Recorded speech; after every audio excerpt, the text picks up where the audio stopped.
الصلاۃ والسلام علیک یا سیدی یا رسول اللہ وعلی آلک و اصحابک یا سیدی یا حبیب اللہ۔ الصلاۃ والسلام علیک یا سیدی یا رسول اللہ وعلی آلک و اصحابک یا رحمۃ للعالمین۔ ما ان مدحت محمدا بمقالتی ولکن مدحت مقالتی بمحمدی۔ ہزار بار بشویم دہن ز مشک و گلاب،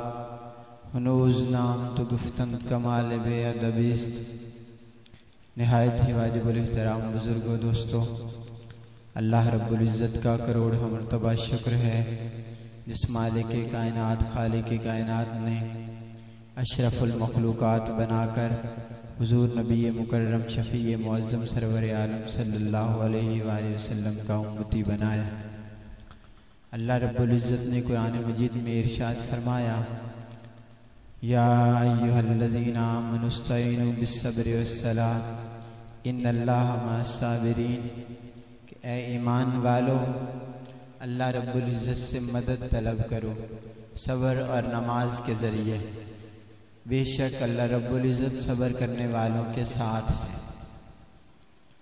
اب جس قدر کوئی آدمی صبر کرے گا، توکل رکھے گا اللہ رب العزت کی ذات پہ، تو پھر وہ اس بات کا بھروسہ رکھے، یقین رکھے کہ اللہ رب العزت اس کے ساتھ ہے۔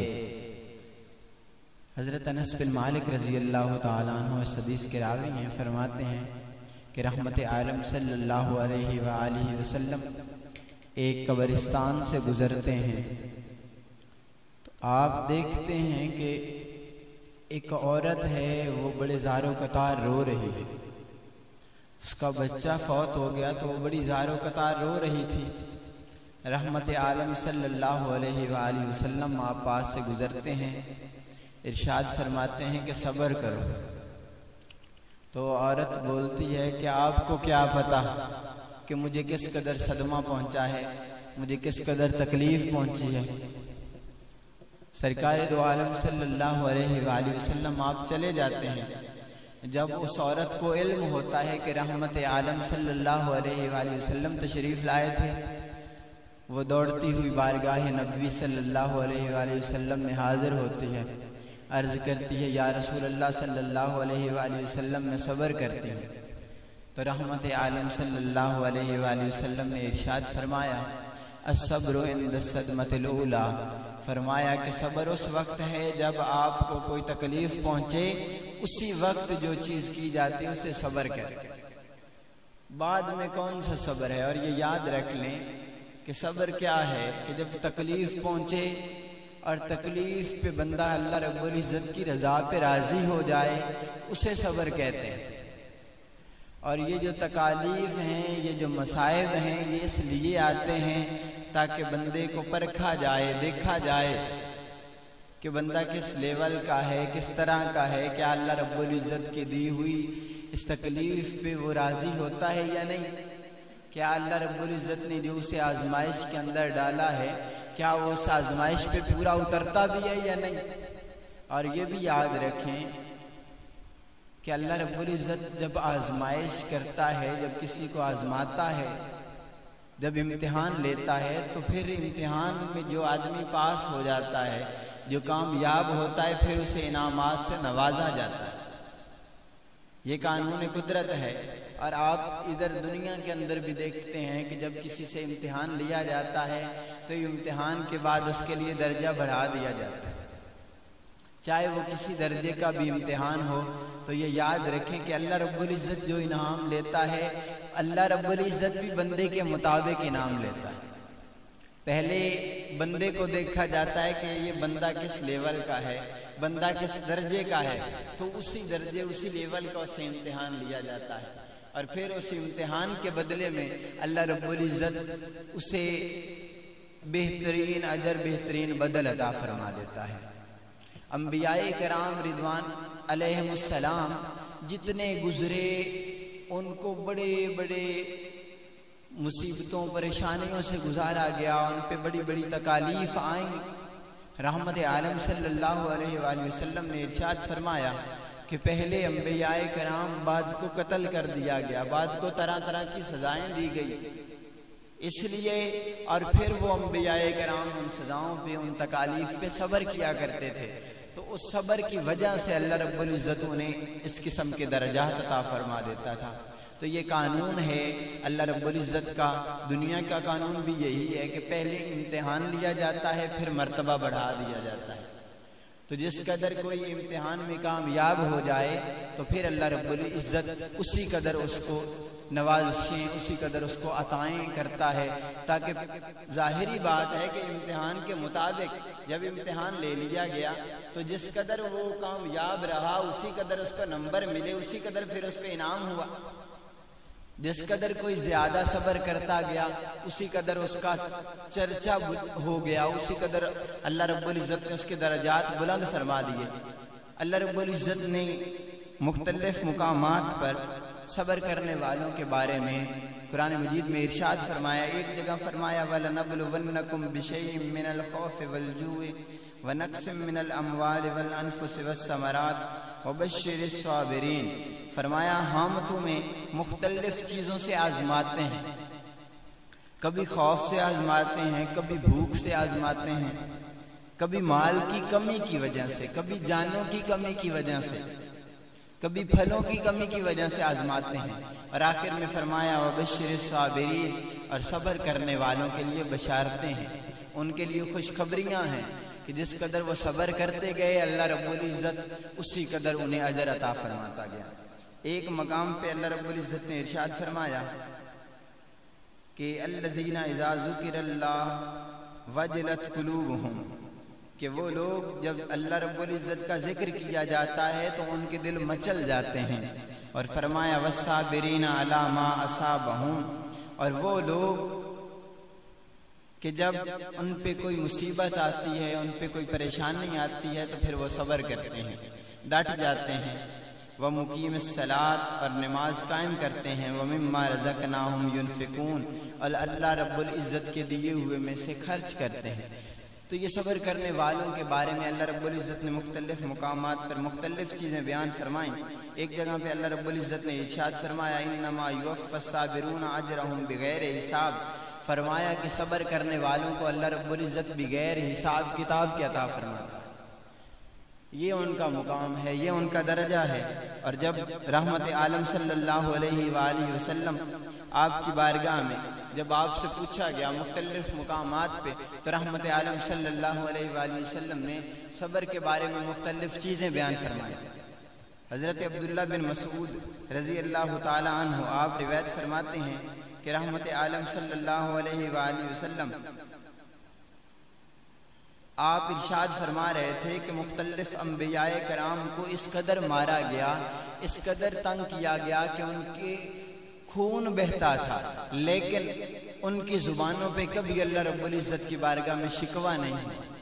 ہمیشہ اللہ رب العزت کی رضا پہ راضی رہے، ہمیشہ اللہ رب العزت کی ان جو آزمائشیں تھیں اس پہ راضی رہے، اور کبھی اف تک نہیں کی، کبھی اللہ رب العزت کی بارگاہ میں یہ التجا نہیں کی کہ مولا ہم بڑی مصیبت میں پھنس گئے، ہم بڑی پریشانی میں پھنس گئے، یہ کبھی نہیں کہا، بلکہ جو بھی مسئلہ پیش ہوا، جو بھی پریشانی آئی، جو بھی تکلیف آئی، اللہ رب العزت کی رضا پہ راضی ہو گئے، اللہ رب العزت کی بارگاہ میں خوشی کا اظہار کیا کہ مالک ہم تیری رضا پہ راضی ہیں، جس طرح تو چاہے، جس طرح تجھے پسند ہو یا اللہ مجھے وہ ہر بات پسند ہے۔ تو یہ مقام جب کسی بندے کو مل جاتا ہے تو پھر اس کے درجات پھر بلند کر دیے جاتے ہیں، پھر اس کے لیے پریشانیاں ختم کر دی جاتی ہیں۔ اسی طرح حضرت ابو سعید خدری رضی اللہ تعالی عنہ آپ روایت فرماتے ہیں کہ رحمت عالم صلی اللہ علیہ وآلہ وسلم آپ تشریف فرما ہے، صحابہ کرام رضوان اللہ علیہ اجمعین میں سے کچھ انصاری صحابی سرکار دو عالم صلی اللہ علیہ وآلہ وسلم کی بارگاہ میں حاضر ہوتے ہیں، سوال کرتے ہیں مختلف چیزوں کا، تو رحمت عالم صلی اللہ علیہ وآلہ وسلم آپ سب کو عطا فرماتے ہیں، جس قدر کوئی سوال کرتا ہے اسی قدر عطا فرما دیا جاتا ہے۔ پھر رحمت عالم صلی اللہ علیہ وآلہ وسلم ارشاد فرماتے ہیں کہ تم میں سے جو صبر سے کام لے اللہ رب العزت اسے صبر کی توفیق عطا فرمائے، تو صبر سے بڑھ کے کوئی بھی چیز نہیں۔ فرمایا کہ اگر تم صبر سے کام لو صبر سے بڑھ کے کوئی بھی چیز نہیں۔ حضرت ابو بکر صدیق رضی اللہ تعالیٰ عنہ آپ کو کفار مکہ مشرکین مکہ تنگ کرتے ہیں، مارتے ہیں، پیٹتے ہیں، گالی نکالتے ہیں۔ حضرت ابو بکر صدیق رضی اللہ تعالیٰ عنہ آپ خاموشی سے کھڑے ہیں، سن رہے ہیں، جواب نہیں دے رہے۔ رحمت عالم صلی اللہ علیہ وآلہ وسلم آپ دور کھڑے مسکرا رہے ہیں، دور کھڑے مسکرا رہے ہیں۔ تو پھر ایک وقت آیا کہ حضرت ابو بکر صدیق رضی اللہ تعالیٰ عنہ آپ نے جواب دینا شروع کیا۔ جب جواب دیا تو سرکار دو عالم صلی اللہ علیہ وآلہ وسلم جو پہلے کھڑے دیکھ کے مسکرا رہے تھے، آپ چل دیے، آپ چل دیے۔ تو حضرت ابو بکر صدیق رضی اللہ تعالیٰ عنہ آپ نے ان سارے لوگوں کو چھوڑا اور رحمت عالم صلی اللہ علیہ وآلہ وسلم کی بارگاہ میں حاضر ہو گئے۔ عرض کی یا رسول اللہ صلی اللہ علیہ وآلہ وسلم کیا وجہ بنی کہ آپ وہاں سے چل دیے؟ تو سرکار دو عالم صلی اللہ علیہ وآلہ وسلم نے ارشاد فرمایا کہ اے ابو بکر کہ جب تم خاموشی سے ان کی باتوں کو سن رہے تھے تو فرشتے تمہاری حفاظت فرما رہے تھے۔ اللہ رب العزت نے فرشتوں کی ڈیوٹی لگا دی کہ تمہاری حفاظت فرمائیں۔ جب تم نے اپنی طرف سے جواب دینا شروع کر دیا تو اللہ نے فرشتوں کو اٹھا لیا۔ تو جب بندہ صبر کرتا ہے کسی بارے میں تو پھر اللہ رب العزت کے فرشتے اس کی مدد کے لیے آ جاتے ہیں۔ اس لیے چاہیے یہ کہ ہر کام میں بندہ صبر سے کام لے، اللہ رب العزت کی مدد آئے گی۔ یہ کہ قرآن مجید میں اللہ رب العزت نے ارشاد فرمایا ان اللہ مع الصابرین، کہ اللہ رب العزت صبر کرنے والوں کے ساتھ ہے۔ تو جب اللہ اس آدمی کے ساتھ ہو گیا، اللہ کی معیت اس کے ساتھ شامل حال ہو گئی، باقی کیا چیز رہے گی؟ انسان کو اگر اس بات کا یقین ہو جائے کہ اللہ رب العزت میرے معاملات کو وہ دیکھ رہا ہے، مجھ پہ جو پریشانیاں مصیبتیں آ رہی ہیں انہیں اللہ رب العزت دیکھ رہا ہے، تو پھر وہ آدمی اس بات پہ خوش ہو جائے کہ اللہ رب العزت صبر کے اندر اس کا مددگار بن جاتا ہے، اس کا مددگار بن جاتا ہے۔ مختلف واقعات نقل کیے جاتے ہیں اس طرح کے کہ صبر کے اندر پھر کس طرح اللہ رب العزت اجر دیتا ہے۔ بنی اسرائیل کی ایک عورت، اس کے ساتھ بچے، اسے ظالم بادشاہ کی بارگاہ میں پیش کر دیا جاتا ہے۔ وہ جو ظالم بادشاہ ہے وہ انہیں کہتا ہے بھئی سور کا گوشت کھاؤ، تو وہ عورت کہتی ہے بالکل نہیں کھائیں گے۔ وہ ایک اس کے بیٹے کو بلاتا ہے، اسے کہتا ہے سور کا گوشت کھاؤ تمہاری جان بخش دی جائے گی۔ وہ کہتا ہے میں سور کا گوشت نہیں کھاؤں گا، تو اس کو قتل کر دیا جاتا ہے۔ دوسرے کو بلایا جاتا ہے، تیسرے کو، 6 بچوں کو جب قتل کر دیا جاتا ہے تو وہ بادشاہ جو آخری اس کا ایک بیٹا بچتا ہے اور اس عورت دونوں کو بلاتا ہے پاس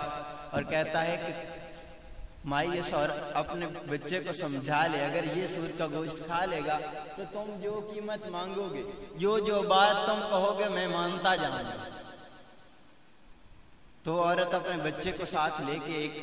الگ مقام پہ گئی اور اپنے بچے کو سمجھانے لگی، کہنے لگی کہ اے میرے بیٹے جب تو پیدا ہوا تھا تو بڑا کمزور تھا، میں نے اپنے باقی بچوں کو 2 سال دودھ پلایا ہے، جب تمہاری باری آئی تو میں نے ان سے زیادہ تمہیں دودھ پلایا، اس لیے کہ تو کمزور تھا۔ اب یہ بات یاد رکھنا، ان پہ تو 1 فرض تھا، تیرے اوپر 2 فرض ہے، تو کبھی سور کا گوشت مت کھانا۔ تو بچہ بڑا خوش ہوا اور کہنے لگا ماں میرے دل کے اندر تو یہ آ رہا تھا کہ شاید تیری محبت میرے لیے زیادہ ہوگی اور تو یہ کہے گی کہ میں سور کا گوشت کھا لوں، لیکن مجھے بڑی خوشی ہوئی کہ جب تو نے مجھے حکم دیا کہ سور کا گوشت نہیں کھانا۔ بچے کو پیش کیا گیا تو بادشاہ کے ذہن کے اندر یہ بات تھی کہ شاید ماں سمجھا کے آئی ہے، اب یہ گوشت کھا لے گا۔ بادشاہ نے اسے حکم دیا کہ بھائی سور کا گوشت کھا لو، تو کہنے لگا میں کبھی نہیں کھاؤں گا۔ تو بادشاہ نے اسے بھی بڑی عجیب سزا دی۔ جب سارے بچے شہید ہو گئے اب والدہ کی باری بچ گئی، کہنے لگا کہ جس طرح تو چاہے اسی طرح تو کر لے، لیکن صرف تو ایک لقمہ کھا لے۔ تو کہنے لگی کہ جب میرے 7 بچے شہید ہو گئے، جب میں انہیں گوشت نہیں کھانے دے سکی تو میں خود کیسے گوشت کھا لوں؟ تو یہ صبر کی علامت ہے۔ یہ لوگ تھے جو اس طرح کی پریشانیاں، مصیبتیں، یہ وہ مقامات ہیں کہ ان مقامات پر اللہ رب العزت کی طرف سے اذن بھی ہے، اجازت بھی ہے کہ اگر اس طرح کا کوئی معاملہ پیش آ جائے تو جان بچانا ضروری ہے، جان بچا لی جائے۔ لیکن وہ لوگ عزیمت والے تھے، رخصت پہ عمل کرنے والے نہیں تھے، اس لیے ان لوگوں نے صبر کو ترجیح دی، اپنی جانیں قربان کر دی، لیکن یہ دین پہ کوئی معاملہ پیش نہیں آنے دیا۔ یہ نہیں کہ میرے دین پہ کوئی مسئلہ پیش آ جائے، نہیں، ہمیشہ یہ کیا کہ صبر کر لیا، آزمائش میں پڑ گئے کوئی مسئلہ نہیں، لیکن اللہ رب العزت کی بارگاہ میں سرخرو ہو گئے، اللہ رب العزت کی بارگاہ میں خوش ہو گئے کہ یا اللہ ہم تیری رضا پہ راضی رہنے والے لوگ ہیں۔ تو جب اللہ رب العزت کی رضا پہ بندہ راضی ہو جائے تو پھر اس کے سارے معاملات درست کر دیے جاتے ہیں، اس کی ساری جو پریشانیاں ہیں، جو مصیبتیں ہیں، وہ دور کر دی جاتی ہیں۔ اس لیے آدمی کو چاہیے کہ وہ جس قدر ہو سکے زیادہ اللہ رب العزت کی بارگاہ میں صبر کرنے والا ہو جائے، تو جس قدر زیادہ